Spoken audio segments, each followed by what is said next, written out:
और एक लास्ट एक और है जनेऊ। जनेऊ जो है 24 संस्कारों में से एक संस्कार है, वो है उपनयन संस्कार, और बहुत पवित्र संस्कार को मतलब मानते हैं।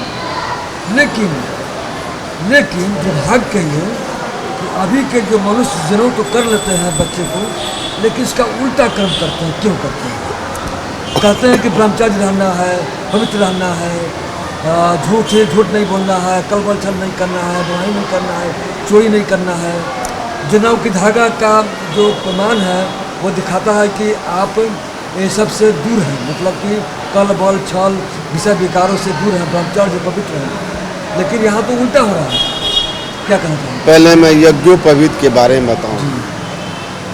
यज्ञोपवीत में 6 धागे होते हैं। 6 धागे होते हैं। हर धागे में 3 धागा होता है।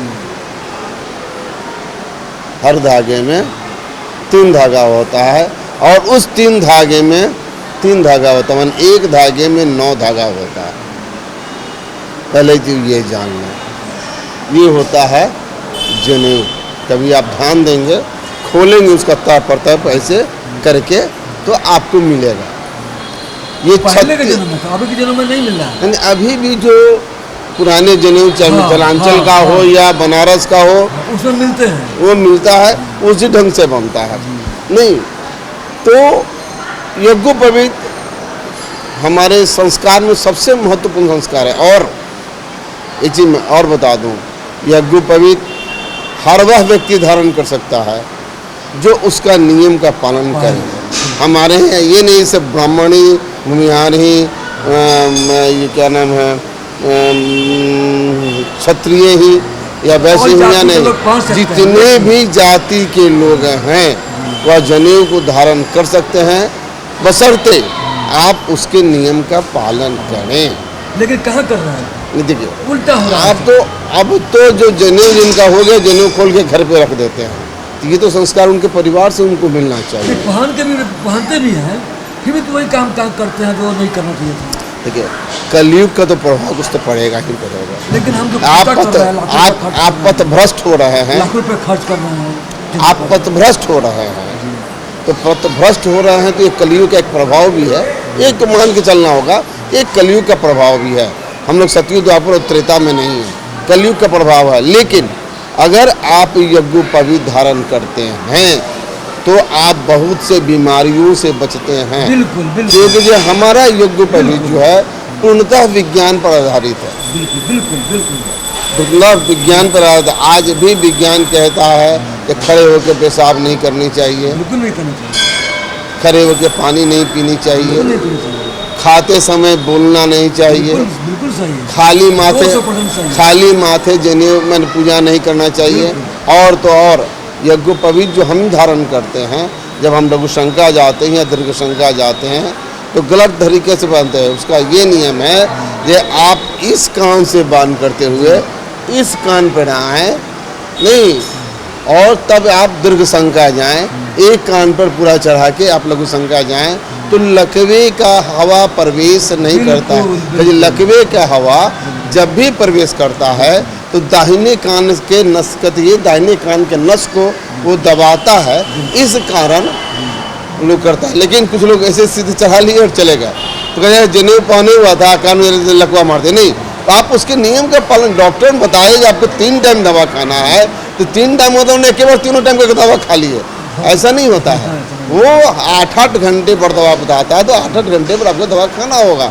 9 घंटे पर नहीं और 6 घंटे पर भी नहीं, और एक साथ 3 दवा भी नहीं। तो हर चीज़ का नियम है, आप नियम का पालन करेंगे। हमारा सनातन धर्म हर चीज में, हर व्रत में विज्ञान है। बिना विज्ञान के आधारित हमारा कोई भी नहीं है। आप कहते हैं मुसलमान, अगर मुसलमान 5 वक्त का नमाज पढ़ते हैं तो उनमें भी उनका वैज्ञानिक धर्म है, विज्ञान है। वो लिंग धोते हैं पेशाब करने के बाद, तो ये उनका धर्म नहीं था। इसके हमारे पूर्वज जो हैं आदिकाल से दिए हुए हैं, जे आप पेशाब करने जाओ तो लिंग धो, आचमन करो 4 बार, पैर धो, आँख धो, तब जाके आप शुद्ध होते हो। सिर्फ लघु संख्या में, दीर्घ संख्या में स्नान करने का महत्व कहा जाता है। नहीं तो कम से कम अर्ध स्नान माने सीने के नीचे से भी पूरा कपड़ा खोल के स्नान करने का विधान है। हर चीज़ का एक विधान है, हर चीज़ में विज्ञान आधारित है। हमारा कोई भी माने धर्म बिना विज्ञान का नहीं है। कहे हमारे ऋषि मुनि, हम लोग कहते जो ऋषि हैं मुनि हैं जंगल में रहते, नहीं, वो शोध करते थे। बिल्कुल शोध करते थे। हमारे ऋषि मुनि हरदम शोध करते थे। वो शोध का परिणाम आपका युग है। पहले भी ब्रह्मास्त्र होता था, इसका मतलब क्या है? ब्रह्मास्त्र छूट गया तो पूरा वहाँ का नाश हो गया। आज का अणु बम परमाणु बम है। अच्छा, ये शिव धनुष क्या था जिसको राम ने तोड़ा? क्या सीधे धनुष था? नहीं, एक यंत्र था जिसको सिर्फ शिव और परशुराम या राम चलाना जानते थे। सीता उसका रख रखाव करते थे। नहीं, उससे हर चीज़ का अस्त्र छोड़ा जाता था। देखते होंगे आज के सिनेमा में, देखते होंगे या टीवी से, तीर छोड़ा और आग बरसने लगा। ये पहले भी होता था। मिसाइल आज का नाम है, पहले वही होता था। पावर क्या था? वो प्यूरिटी का पावर था। तो वो हमारा विज्ञान इतना आगे था। उस समय हमारा पुष्पक विमान का, त्रेता में पुष्पक विमान का आया है और पुष्पक विमान का प्रमाण है आज भी श्रीलंका में उनका एयरपोर्ट है, जहाँ मैंने इसका सब उतरता था रावण का, आज भी वो है। अगर आज वो है, इसका मतलब जो रावण था तो राम भी थे। इसके लिए विज्ञान अगर कोई गलत कहता है या कोई माने आज के जो राजनीतिक लोग हैं हमारे रामचंद्र के मानस के बारे में बात करते हैं, मैं उसकी घोर निंदा करता हूँ। आप रामचरित्र मानस के बारे में और राम के जीवन के बारे में कुछ नहीं जानते हैं। ये घोर निंदा। एक बात और है कि मनुष्य सवेरे पर जाते हैं, लैट्रिन जाते हैं, लैट्रिन से आते हैं, नहाते नहीं हैं, बिना नहाने खाना पीने बनाना शुरू कर देते हैं। क्या तरीका सही है? आपको याद होगा जो हमारे पूर्वज या हमारे पूर्वज नहीं, हम लोग के जो हम लोग जिस उम्र में हैं, 60 साल हमारी उम्र है, तो हमारी माँ बिना स्नान किए कभी भी चौका में नहीं जाती थी। और आज भी मिथिलांचल में आप जाएंगे तो आज भी वहाँ के जो बुजुर्ग महिलाएं हैं वो एक वस्त्र में ही स्नान करके चौके में जाती हैं और भोजन बनाती हैं। आज भी एक वस्त्र में जाती हैं। ये मिथिलांचल का बहुत ही बड़ा उसको कल्चर कहिए है और आज भी वहाँ के लोग इसको मानते और निभाते हैं। तो कहीं तो मत नहीं। एक लास्ट है, मन में एक रेज हुआ है। ये जो कहते हैं कि आरती में गाना गाते हैं कि विषय विकार मिटाओ पाप हरो देरा, ये विषय विकार क्या है?